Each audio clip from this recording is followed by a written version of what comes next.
দাঁড়াবে তোর জন্য,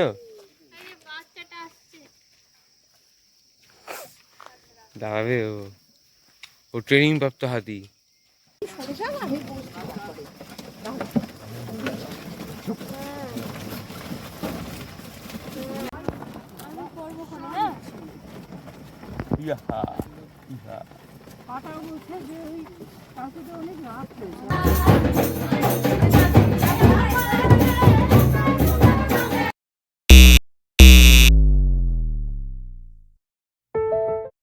ঝালংকে বিদায় জানিয়ে আজ আমরা এগিয়ে চললাম লাটাগুড়ির পথে। জঙ্গল সাফারি, ট্রাইবাল ডান্স আজকের ভিডিওর মূল আকর্ষণ। আজ আমরা কিভাবে ঘুরলাম, কি কি দেখলাম, কোথায় থাকলাম তা জানতে হলে ভিডিওটা শেষ পর্যন্ত দেখতে হবে। যারা আমাদের আগের পর্বের ভিডিওটি দেখেননি তাদের জন্য ডেসক্রিপশন বক্সে লিংক রইল, চাইলে দেখে নিতে পারেন। তবে চলুন আর কথা না বাড়িয়ে আজকের ভিডিওটি শুরু করা যাক।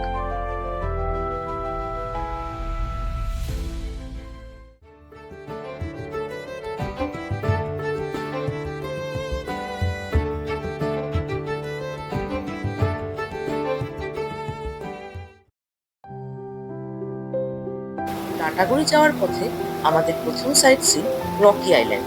নিচে খরস্রোতা নদী, উপরে ব্রিজ। ব্রিজের উপর থেকে খরস্রোতা নদীর বয়ে যাওয়ার আওয়াজ কি যেন অসাধারণ অভিজ্ঞতা। এখানে কিছুটা সময় কাটিয়ে আমরা এগিয়ে চললাম আমাদের পরবর্তী ডেস্টিনেশন সামসিং এর উদ্দেশ্যে।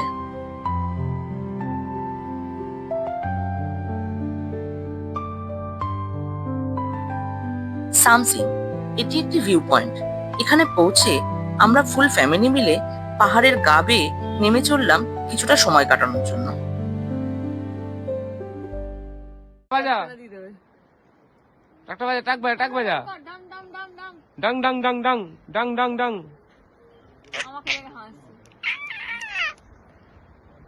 मेरा मन क्यों तुम्हें चाहे, मेरा मन ना जाने जुड़ गया कैसे ये बंधन।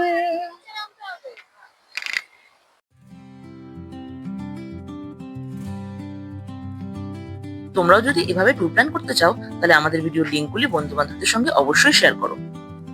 জঙ্গলের বুক চিরে আমরা এগিয়ে চললাম আমাদের আজকের মূল আকর্ষণের দিকে। রাস্তার মাঝে একটি রেস্টুরেন্টে আমরা লাঞ্চ সেরে নিলাম। এরপর চাপড়াবাড়ি মেন গেট পার করে আমরা এগিয়ে চললাম আমাদের গরুমারা ফরেস্টের দিকে। মেন গেটে পৌঁছে এখান থেকেই আমাদের শুরু হবে আজ বুলক কার্টে যাত্রা। ইতিমধ্যে আমাদের জন্য বুলক কার্ট এসে হাজির, তাতেই আমরা চেপে বসলাম।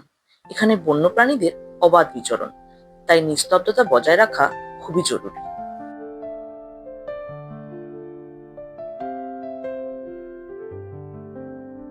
বলো,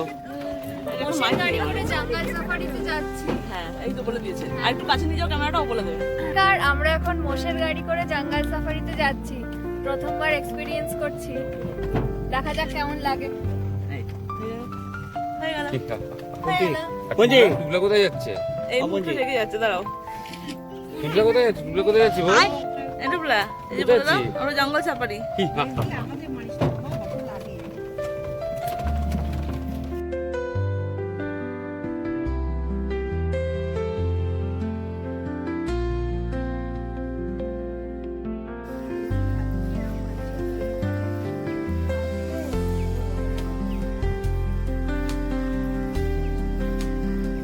হাতিদের মতো কাউকে পেলে নিশ্চয়ই আসবে, যারা হেলথ কনসিয়াস তাদের কাছে আসবে না।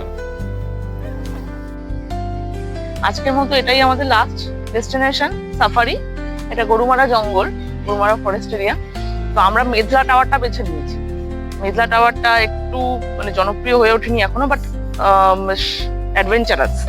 আমরা বুলক কার্টে করে এলাম এতটা, এবার প্রায় 150 মিটার মতো হাঁটতে হবে হেঁটে। তারপরে আমরা একটা টাওয়ার আছে, ওই টাওয়ারটা থেকে সব প্রাণীগুলো দেখবো, আর সাথে জঙ্গলটাও দেখাচ্ছি সবাইকে।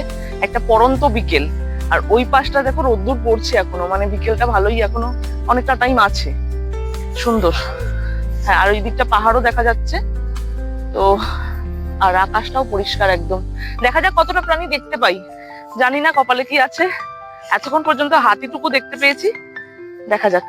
চলো, আমাদের ওয়াচ টাওয়ার চলে এসছে, চলো আমরা উঠবো ওটাতে, উঠে দেখাবো যে কেমন লাগছে ওপর থেকে জঙ্গলটাকে দেখতে আর কি কি প্রাণী দেখতে পাই। হরিণের পাল দেখা যাচ্ছে কোন জায়গাটা দাদা? আচ্ছা ওইখানটা, আসো, ওখানে হরিণের পাল দেখা যাচ্ছে। চলো ওয়াচ টাওয়ারে উঠছি, দেখা যাক কি দেখতে পাই। ফাইনালি ওয়াচ টাওয়ারে উঠলাম, চলুন দেখে কি কি দেখতে পাই। ওই পাশটা জুম করলে বোঝা যাবে, ওই সামনে হাঁটছে একটা ঘাসের মধ্যে, আর ওই নদীটার ওই পাড়টাতে একটা দেখা যাচ্ছে, দুটো। কি সুন্দর দেখো, নদীরটা জলটা চলে যাচ্ছে আর ওই পাশটা বালি, তার মধ্যে রোদ্দুরটা পড়ছে, সুন্দর লাগছে দেখতে। একসাথে সব জট বেঁধে রয়েছে।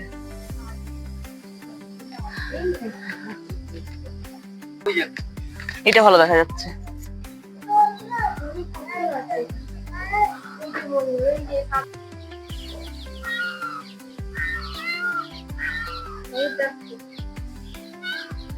হ্যাঁ, ময়ূর ডাকছে।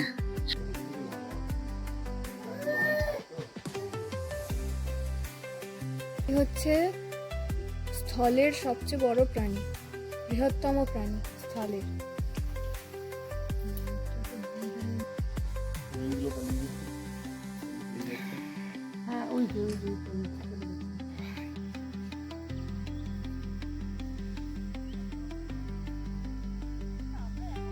এই আসছে, দেখো দেখো, এই দেখো আসছে।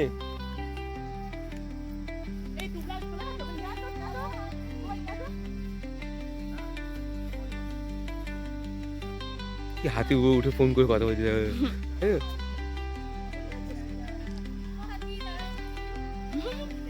দাঁড়াবে তো যেন।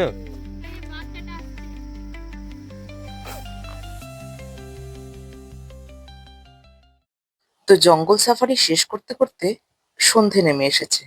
এরই মাঝে আমরা এগিয়ে চললাম আদিবাসী নৃত্যের উদ্দেশ্যে।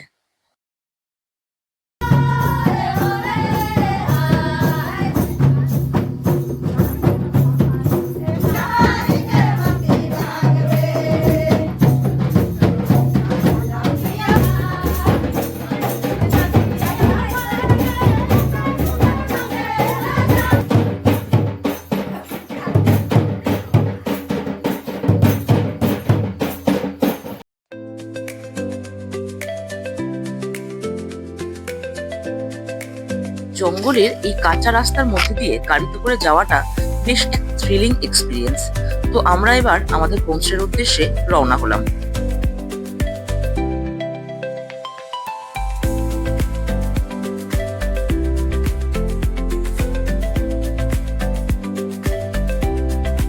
চলে এলাম আমাদের হোমস্টেতে। এসেই চটপট গরম গরম কফি আর পকোড়া সহযোগে আমরা আমাদের স্ন্যাক্সটা সেরে নিলাম।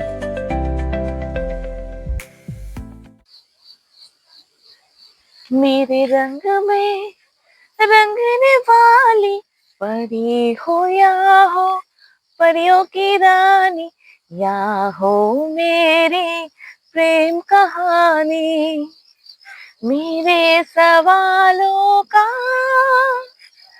जवाब दो ना। ডুয়ার্স ট্রিপের আজকে সেকেন্ড দিনে আমাদের সাইট সিইং কমপ্লিট করে আমরা আমাদের হোমস্টেতে চলে এসেছি। তো সেটার একটা ট্যুর আপনাদের দেবো বা দেখাবো। এটা নর্থ কুইন হোমস্টে। এখানে অনেকগুলো রুম আছে, রুম প্লাস ভিলা টাইপের আর কি, সুন্দর একটা প্রপার্টি। আর পুরো জায়গাটাকে লাইট দিয়ে সাজিয়েছে, মানে কাইন্ড অফ রিসর্ট। এটা রিসর্টই অ্যাকচুয়ালি, আবার ব্যাংকুয়েটও এরকম সাজানো হয়, সবাই দেখলে বুঝতে পারবেন। আর চারপাশটা ভর্তি গাছ, নানা রকমের ফুল গাছ দিয়ে। যদি কেউ ডুয়ার্সে আসে, মানে এটা আমাদের লাটাগুড়ির কাছাকাছি পড়ে, মানে যারা লাটাগুড়িতে এসে ফরেস্ট ট্যুর করবে, সাফারি করবে, তাদের জন্য এই হোমস্টেটা সুইটেবল হবে। তাদের জন্য দুটো রুম অ্যালোকেটেড আছে, তার মধ্যে এই একটা রুম, এটা 4 বেডেড আছে। আর এটা ক্রস করে আরেক এখানে একটা টাওয়ার মতো আছে, মানে এই নিচটাতেও থাকার জায়গা আছে। এটাতে যারা থাকছে তারা ওই ওপরটাতেও ইউজ করতে পারবে আই থিঙ্ক। এখান থেকে এগিয়ে গিয়ে এইটা একটা ডাবল বেডেড রুম, কটেজ মতো আর কি, পার্সোনাল, সবার একটা নিজস্ব পার্সোনাল মতন করে তৈরি করা। তো এইটাতে আমরা আছি। কালকে সকালে আমরা এই রুমের ট্যুরটা দেবো। তো এই নিচে যে রুমগুলো আছে তার উপরেই রয়েছে ডাইনিংটা, মানে খাওয়ার জায়গাটা। তো এটাতে আমরা যখন যাব খেতে তখন আরো ভালো করে দেখাতে পারবো ওটাও। আজ আমরা এতটাই টায়ার্ড ছিলাম যে রুমেই রাতে ডিনারটা শেষ করে আমরা তাড়াতাড়ি শুয়ে পড়লাম।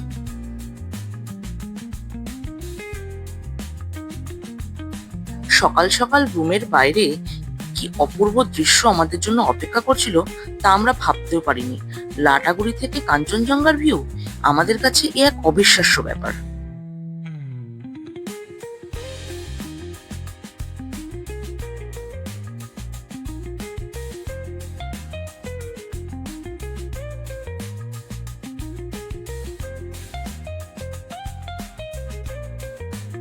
রিসর্টের এই খোলা সুন্দর গার্ডেন এরিয়াতে সকাল সকাল আমরা ছোট্ট সোনার সাথে কিছুটা আনন্দের মুহূর্ত কাটিয়ে নিলাম।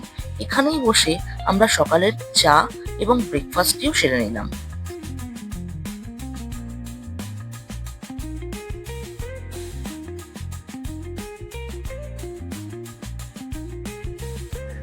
এই গার্ডেনটা সকালবেলা এক বোধ আসছে, আমরা এখানটাই আমাদের চা আর ব্রেকফাস্টটা কমপ্লিট করলাম।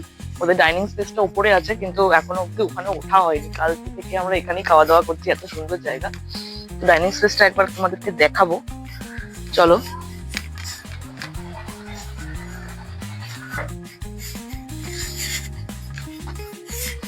একটা ব্রড স্পেসিয়াস জায়গা, মানে এখানটা খাওয়া দাওয়ার জন্য, সাথে খেতে খেতে একটা সুন্দর ভিউ পাওয়া যাবে।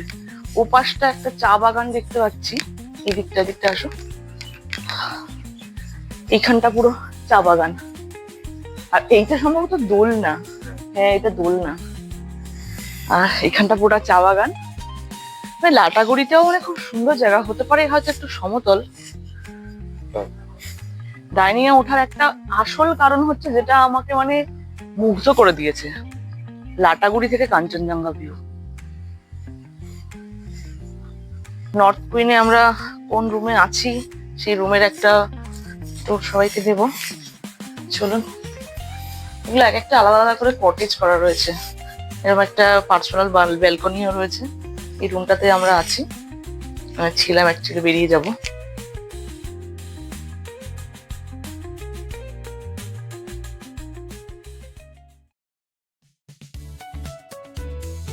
আজকের পর্ব এখানেই শেষ, কিন্তু গল্প এখনো বাকি।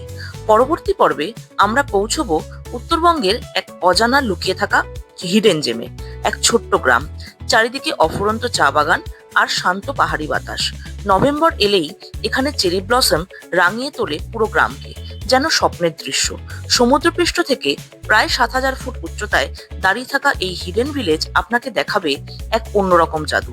পরবর্তী পর্বে সেই জাদুকরী যাত্রায় আমাদের সাথেই থাকুন এবং আমাদের চ্যানেলটিকে অবশ্যই সাবস্ক্রাইব করুন।